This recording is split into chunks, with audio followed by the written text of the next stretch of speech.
So as many of you recently read in my community post, I am branching out a little bit. Batman is going to stay a core focus of the channel. That's not going away, but I wanted to start moving outward and covering some other stuff that I have a huge passion for as well. One of those things is actually Star Wars, along with other superhero games. And I know Star Wars doesn't fit in that, but I think it really is in that same vein of sci-fi, fantasy enjoyment that the same audiences tend to enjoy both. So there's a pretty new game out, Star Wars Jedi Fallen Order, and I wanted to look at 5 things I think it did extremely well. It did these things right. Minor spoiler warning here, I am going to do my best to be as purposely vague when it comes to elements of the story as I possibly can. That's why I have included only footage from the first 4 or so planets. There's more than that in the game. I'm not going past the, I would say, 25-35% point of the game because I don't really want to be showing you the ending of this game. I know it was blasted online on recommended immediately, and it really pissed a lot of people off, me included, but I want you to be able to enjoy this game if you haven't played it yet because it's so new.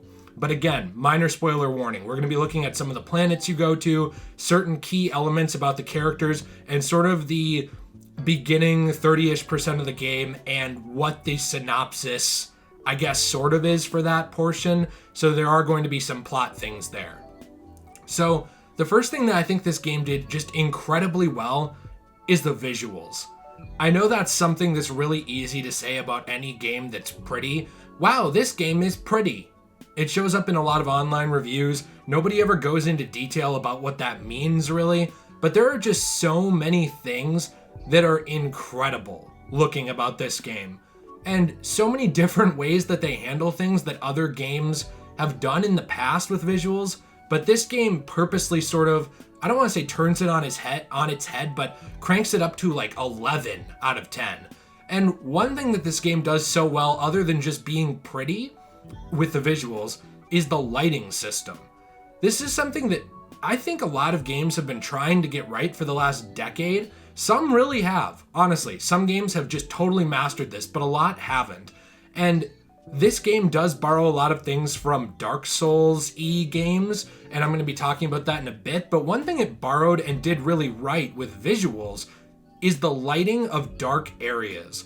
So you might remember back to Dark Souls 2 especially, there was all this push of using torches to go through dark areas and be able to see better, but it might put you at a disadvantage. And the game comes out and that's barely true. Like, the lighting system didn't really matter, it was totally nerfed to get the game to run, and it was a huge disappointment. This game, it uses the lightsaber as a torch. I know that seems like, oh wow, well, how impressive. But honestly, that's pretty forward thinking. How do people not think of this ahead of time? Like, we don't really see this much in games. We see some of it in games like Battlefront 2 if you enter a dark area and the lightsaber provides a huge lighting. But this looks incredible.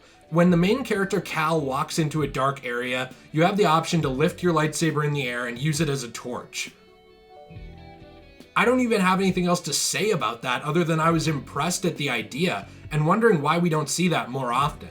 You also have all these different visual elements, like with different fauna and plants looking totally different but equally impressive on each world you go to. All these different enemies obviously having a lot of care put into their design, and just the design elements of the ships and the costumes and everything make the visuals just unparalleled in this game. The second thing I wanted to talk about is the combat, both lightsaber and force, is honestly, it's mind-blowingly simple, but brilliant. Now, again, there are elements of Dark Souls-y games in the combat for this game. There's a lot of blocking and parrying, and you would think, oh, that's something Star Wars games have been doing forever. Kind of, not really. A lot of Star Wars games, especially in this vein, even looking at games back like The Force Unleashed and The Force Unleashed 2, they made lightsaber combat so mashy. It felt like you were bashing somebody's head in with a wiffle bat. You just have to keep hitting them to bring their health down. And this game does such a good job of walking the fine line between everything's a one-hit kill with your lightsaber and these enemies are resistant to lightsaber.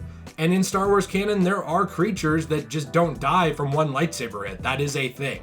So it makes sense without making everything like that. That was a huge problem I had with the Force Unleashed series, as fun as it was, is you just have to bash someone over and over again with your lightsaber in order to kill them. And in this game, it doesn't feel like it. It feels more like a simple system of countering, dodging, blocking, and hitting them, using the Force to stun them or slow them, and then moving in for a kill. And it also uses the Force in a way that I think is a lot more impressive than many Star Wars games have. Again, going back to the Force Unleashed 2 and 1, your lightsaber kind of sucked in those games, but your Force powers were just insanely OP. This game sort of turns that on its head. You're not a god with the Force. Cal is not a Jedi Master, or Darth Sidious, or Darth Plagueis, or, some insane Sith Lord. He's a kid. I mean, he's a young man. He's someone who was trained in the ways of the Force, never became a full Jedi Knight, and now he's sort of coming back and learning how to use the Force again. It puts you in a position where, yes, you are more powerful than a lot of the human beings that you encounter, especially, but everything's a threat, because you're not a god. And I think that that's something that a lot of Star Wars games have gotten wrong in the past, is sort of trying to make you out to be this god of the Force. Like every game you play as the chosen one of that game. Like, oh hey, you're basically the Anakin stand-in this time. And it just makes you so OP. It can be fun, but I don't think a lot of thought goes into that approach. And I could tell that with the combat, both lightsaber and Force, they put thought into what had worked and what hadn't worked in past games and said, how can we do this better? There was a lot of passion put into those systems that I really loved. The third thing I wanted to talk about is a little bit of a shorter point, but the customization in this game is really impressive to me. Now, are there things that I wish it did a little more of? Yeah, like I wish that there were a little more customization elements of your outfit, or maybe even your hair, but I don't think that they're really important. See, the thing with customization in this game is, other than the few things that you'd get if you got the digital deluxe edition, don't judge me, please, I'm a huge Star Wars fan, please. This game looked amazing, and it turned out to be, so I was right. You're wrong. I was right. Other than that, though, the customization of Cal is really good. You can put on different ponchos, different outfits. You find these a lot of the times in chests, which you're exploring with your droid BD-8. So you'll find a chest in an area, you'll open it up, you'll get a customization thing. It makes exploring rewarding and interesting, and you find these different skins for pretty much everything. Not only do you find them for the main character Cal, you'll find them for his droid BD-8, you'll find them for the ship you fly, the Mantis, and you'll even find different pieces of lightsabers that you can use to like change the hilt, so you can put on different emitters, hilts, different crystal colors. This lightsaber customization is fantastic. I haven't seen a lightsaber customization system this good since probably back in Knights of the Old Republic. And that was more just good for gameplay. It didn't really make your lightsabers look incredibly different. This does. It changes the way your lightsaber looks and allows you to personalize it and tailor it to the character that you are playing as. Like, yes, you're Cal, but you are your version of Cal. And I love the way that they're able to balance that to create a compelling main character while also allowing this level of customization is not an easy feat. The fourth thing I have is actually just gameplay mechanics in general, other than the combat. I think the climbing in this game is really fantastic, especially for a series that doesn't have really a track record at all of trying to be, well, I don't want to say at all. There are platformers in Star Wars, but of trying to be a climbing game. This very much feels like a well thought out climbing system, like something that you'd see in Uncharted, or like something you would see in other games of that genre. It seems like they put a lot of time into climbing, and on top of that, as far as other game mechanics go, they borrow the best parts of things like Dark Souls, other than just the combat. There's even meditation points that act as a way to heal, a way to restore your health, but you're bringing enemies back to life. And you are also able to level up here. There really are like bonfires, and I think that's interesting to see. I don't think this game is at all a ripoff of Dark Souls in any way. I think it's very different. But I think it's nice to see a developer looking to other people in the industry saying, why do people love this so much? What did they do right? How can we sort of put a spin on that because that's a really good idea. Yes, you want to be original, and this game is very original, but it's very foolish in the games industry or in any industry when people develop in a bubble. So whether you're making a movie or a game or even a book, if you develop your property in a bubble and you say nothing outside of me matters, you miss the trends in the game industry, you miss the things people love, the things people hate. You end up putting something in your game that everyone despises that you very easily could have been like, oh, people don't really love tons and tons and tons of QuickTime events in a game. Maybe my whole game shouldn't be QuickTime events. And you would sort of miss that trend if you weren't paying attention to the world around you. I think that they really did such a good job, the development team here, of paying attention to the industry as a whole and what players want to see in games. And I am just so impressed with that. Because it's such a simple thing, something you'd think, well, everybody's doing that, aren't they? But if you look at how games are developed and you look at some of the games that come out, especially today, no, not everyone's doing that. A lot of people just ignore what's going on around them and say, my idea, best idea. And it turns out to not be the best idea. So this is definitely what game developers should be doing, is taking notice of those trends and what players want to see. The final thing I have to mention, I suppose, would be the most spoilery, but I'm going to do my best to rein it in, avoid just straight up spoilers that heavily impact the game, and sort of give you the premise and what I mean by it. Because my final point is just how well this fits into the timeline of the post-purge of Star Wars Episode 3, Revenge of the Sith, that right after Order 66, and it's not right after, but it's, a few years after, far enough down the timeline that it makes sense and fits, but without being so close to Episode 4 that it really has to, I guess, cripple the storyline a little bit in order to fit that movie.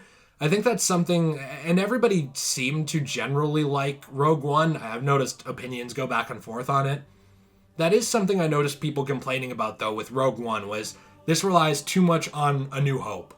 I would not say that about this game at all. It does not rely too much on A New Hope, and it does not rely too much on Revenge of the Sith. But it fits snugly between the two. It sort of fits in that, it's not the Rebels era, but in that slot where it's like, hey, this works completely on its own if you want it to, but it also fleshes out the universe very well.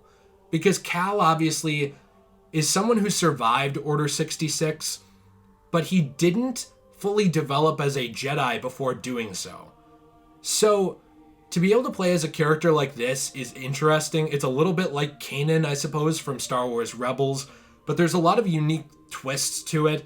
Cal's connection to the Force was a little bit damaged, so it explains why you are not really as powerful as maybe you should be, and why you're developing over time. It also sort of makes everything fit as a threat, like I said earlier, and I think they do so many good references to things like the Clone Wars show, the movies, both before and after this one, and even elements I've noticed of things like Solo, like you see the freight car near the beginning going. It's a lot like the one in Solo that they pull the heist on. There's just so many different references that make this fit well into the world without feeling like, hey, let's make a Star Wars game, but use all the surrounding material as a crutch. It doesn't use it as a crutch, but it's still able to reference it, fit in well, and really please Star Wars fans, I think. And even people who aren't huge Star Wars fans, this is just such a well thought out and well-made game. And I highly recommend it to everybody. I am so blown away by the game, and I am impressed. And it's going to make the 5 things it did wrong video in the next week here a little painful to do. There are certain things that I would have done differently. I'm not a game developer, but I'm, just trying to look at it as objectively as I can. So I hope you enjoyed this video and sort of branching out to other games. I'm wondering what you'd like to see in the future, things I have in the pipeline for 5 things it did right and wrong. Obviously, there's going to be a wrong for this game.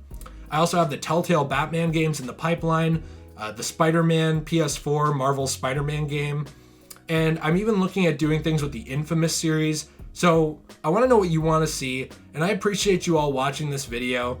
And I love everybody in this community. You're all great. I hope you join the Reddit and follow me on Twitter so you can see more of what's going on. And I really appreciate all of your support. I know a lot of YouTubers say that. I'm sure most of them mean it. I don't know.